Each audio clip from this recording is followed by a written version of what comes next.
Hello दोस्तों, कैसे हैं सभी लोग। आप सभी को नमस्कार। आप सभी का आपका अपना चैनल IND मैथ रिजल्ट्स में आपका स्वागत है और मेरा नाम नीतीश चौधरी है। हम लोग टाइम, स्पीड एंड डिस्टेंस का सवाल देख रहे हैं। चलिए उससे आगे हम लोग सवाल देखते हैं। सवाल क्या कहता है? सवाल कहता है एक रेलगाड़ी अपनी स्वयं की चाल की 7/11 चाल से चलकर किसी स्थान पर 22 घंटे में पहुंचती है।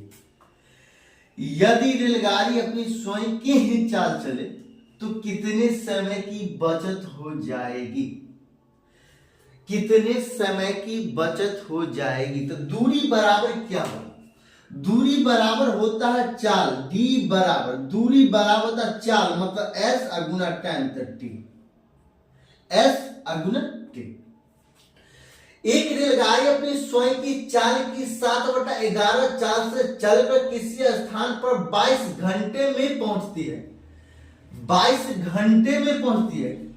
उसकी चाल है 11, जो 7 की 11 चाल है, और 7 की चाल से जब चलेगी ना तो 22 घंटे का टाइम लगता है। चाल क्या है 7 और टाइम क्या लगेगा 22।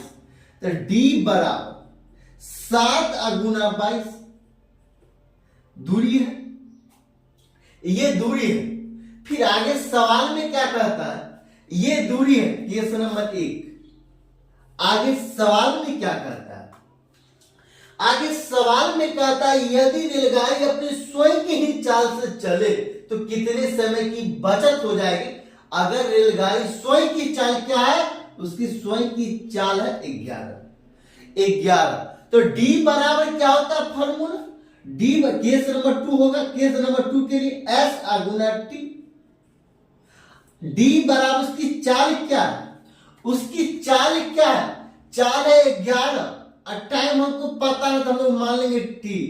Case number 2। केस नंबर 2 तो केस नंबर 1 d बराबर 7 गुना 11 है और d केस नंबर 2 है d बराबर 11 गुना t। तो केस जब d बराबर दोनों d बराबर तो ये दोनों आपस में बराबर हो जाएगा। जब ये दोनों आपस में बराबर हो जाएगा तो 11 गुना t अब बराबर 7 गुना 22। 11 को 2 बार पढ़ लेंगे तो ये कैंसिल हो जाएगा। तो इसीलिए t बराबर कितना हो जाएगा 14। ये 14 घंटा। जब t बराबर 14 घंटा हुआ, अब कब होगा t बराबर 14 घंटा? तो ये हम t क्या माने? ये अपनी खुद की चाल से चले तो ये 14 घंटा लगेगा। और जब 7/11 टोटल चाल कितना 11, जिसमें से 7 की चाल से चलेगा तो उसको 22 घंटा लगेगा। और अपनी खुद की चाल मतलब 11 किलोमीटर प्रति घंटा की चाल से चलेगा तो उसको 14 घंटा लगेगा। सवाल में क्या कहता है? सवाल में कहता है यदि रेलगाड़ी अपनी स्वयं की ही चाल से चले तो कितने समय की बचत हो जाएगी? पहले लग रही थी 22 घंटा, अब लग रही है 14 घंटा। समय का बचत, समय का बचत, समय बचत, समय का बचत बराबर 22 माइनस 14। आइए समय का बचत बराबर 8 घंटा। यही आंसर। आपको एक बार में समझ में नहीं आया हो, हम लोग फिर से देखेंगे और ये सवाल आप बहुत जल्दी और बहुत आसानी तरीका से बना सकते हैं। कैसे? तो देखिए सवाल कहता है एक रेलगाड़ी अपनी स्वयं की चाल की 7/11 चाल से चलकर किसी स्थान पर 22 घंटे में पहुंचती है। 7/11 का क्या मतलब होता है? 7/11 का ये मतलब होता है टोटल चाल इसका 11, जो टोटल चाल है 11 और 7 की चाल से चलती है। 7/11 का ये मतलब होता है टोटल चाल है 11, जो 7 की जब चाल से चले तो उसको 22 घंटा दूरी को तय करना मिलेगा। मतलब दूरी कांस्टेंट है, दूरी कांस्टेंट है। और उसी दूरी को अगर ट्रेन स्वयं की चाल से चले मतलब 11 किलोमीटर प्रति घंटा की चाल से चले तो टाइम t लगेगा, टाइम t लगेगा। और दूरी कांस्टेंट है, जब दूरी कांस्टेंट है तो ये दोनों आपस में बराबर हो जाए। तो यहां से टी का मान 14 घंटा लगेगा। अगर स्वयं की चाल से चले, जब 11 की ही चाल से चले तो उसको 14 घंटा का टाइम लगेगा। तो सवाल में कहता है तो कितने समय की बचत हो जाएगी। पहले लग रहा था 22 घंटा, अब लग रहा है 14 घंटा, तो समय का बचत कितना होगा? 22 माइनस 14 मतलब 8 घंटा। अगला सवाल क्या कहता है? अगला सवाल कहता है एक व्यक्ति अपनी सामान्य चाल से इतना चाल से 3/5 चाल से चलने पर अपने निर्धारित स्थान पर 2.5 घंटा देरी से पहुंचती है। 2 घंटा देरी से पहुंचती है। अपनी निर्धारित स्थान पर पहुंचने में व्यक्ति द्वारा सामान्य समय ज्ञात करें। यहां कहता है समय ज्ञात करें। अब देखिए, कहता है एक व्यक्ति अपनी सामान्य चाल से 3/5 चाल से चलने पर अपनी निर्धारित, ये चाल क्या है? चाल जब ये 3 की चाल से चलेगा, 3 की चाल से चलता है और इसका टोटल चाल है 5, ये 5 है। आप ऐसे ही मान सकते हैं इसकी चाल, सामान्य चाल, ये सब इसकी खुद की चाल कितना है? इसकी सामान्य चाल कितना है? सामान्य चाल है 5।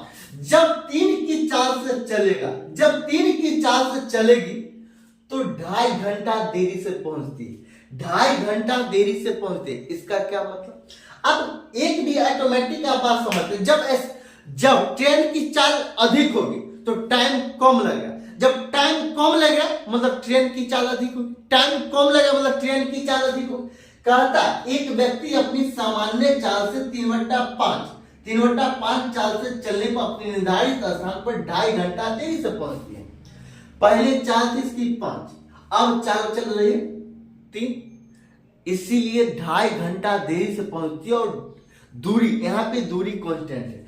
जब ये डी बराबर s गुना टी है, ये दूरी कांस्टेंट है, ये दूरी कांस्टेंट है। मतलब क्या? s बराबर 1/t हो जाए। मतलब क्या? चाल का उल्टा होता है टाइम। चाल का उल्टा यहां पे होगा टाइम। जब दूरी कांस्टेंट होगा तो चाल का उल्टा होगा टाइम। तो मतलब यहां पे टाइम का रेशियो क्या हो जाएगा? यहां पे टाइम का रेशियो हो जाएगा 3:5। 3:5 कहने का मतलब जब 5 की चाल, ये 5 की चाल से चल रही तो इसको 3 घंटा लगता था। अब 3 की चाल से चल रही, 3 की चाल से चल रही मतलब 5 घंटा का टाइम लगेगा।